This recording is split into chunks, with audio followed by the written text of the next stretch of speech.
Bismillahirrahmanirrahim. Aslon, bimujibat al-ghusl.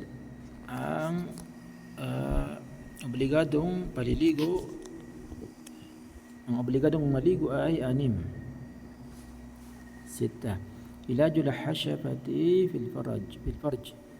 Ito ay medyo rated PG, yung pagpasok ng ulo ng ari ng lalaki sa ari ng kanyang asawa. Kahit ito man ay hindi sila nakatapos kasi may nangyari ay habang sila ay mag-aano ay nagising ang anak nila, kaya nahinto sila, o kaya ay may kumatok ng emergency at sila ay natigil, sila ay obligado ng maligo dahil naipasok na niya o kaya naidikit na niya ang ulo. Pangalawa, wa khurujul mani, ang paglabas ng semen. Ito man ay gising o kaya ay siya ay nanaginip, pero lumabas ang kanyang semen, ay obligado na sa kanyang maligo. Wala haid, pangatlo yung haid, yung menstruation para sa mga babae, na pag natapos ang kanilang menstruation ay kailangan nilang maligo.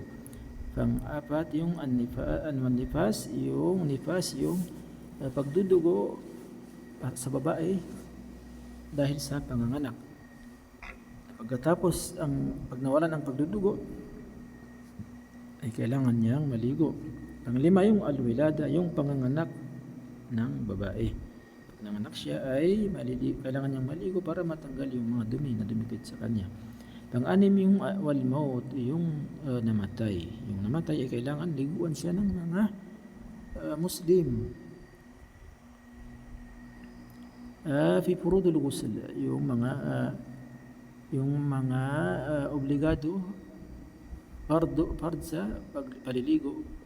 Una ay yung aniya, yung intention mo. Yung intention mo na maliligo ako dahil sa ganito.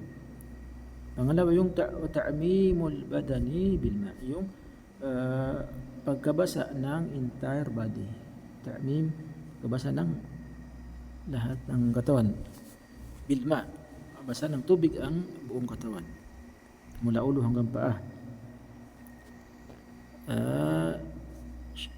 Syurutul wudu'i asyara, ang kondisyon ng pagwudu ay 10. Una ay al-Islam, siya ay Muslim at tamiz, siya ay alam na niya ang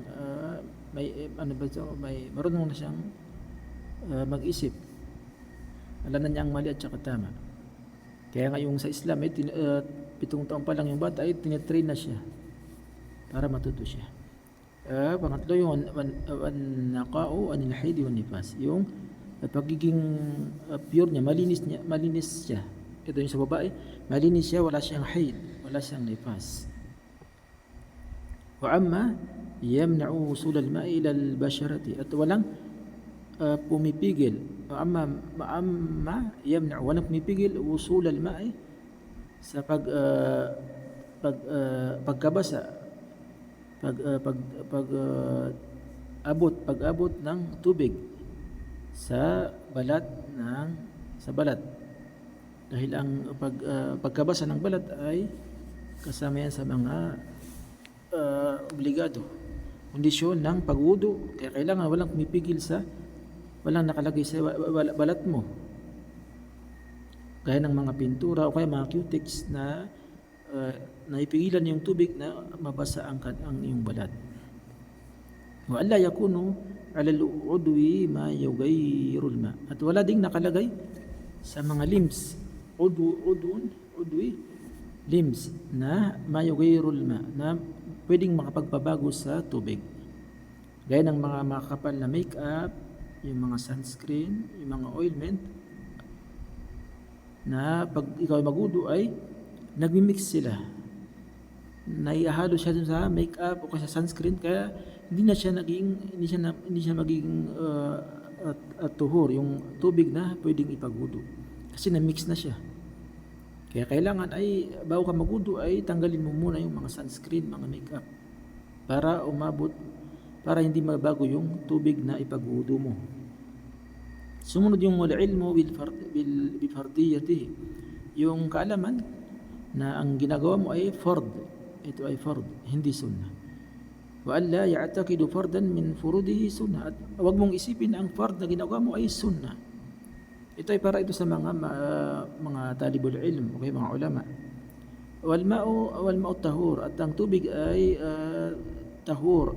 Ito ay nakakapag purified, nakalinis siya, gaya ng tubig, ulan, dagat, ilog na umaagos. Yan ang mga tahur, malinis na tubig na nakakalinis siya.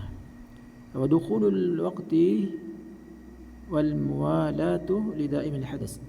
Ito ay magkaduktong to, dukhulul waqt, para ito sa may mga ibang mga sakit gaya ng balisawsaw, lagi na iihi, ay kailangan ay pumasok muna yung oras na sala para siya ay magudo. At yung kailangan yung pag magdagudo siya ay diretso, hindi siya pahinto-hinto. Wal muwalat, hindi siya pahinto-hinto, diretso siya nagudo. Kasi siya da'im min hadas, kasi lagi siyang nahadas. Assalamualaikum warahmatullahi wabarakatuh.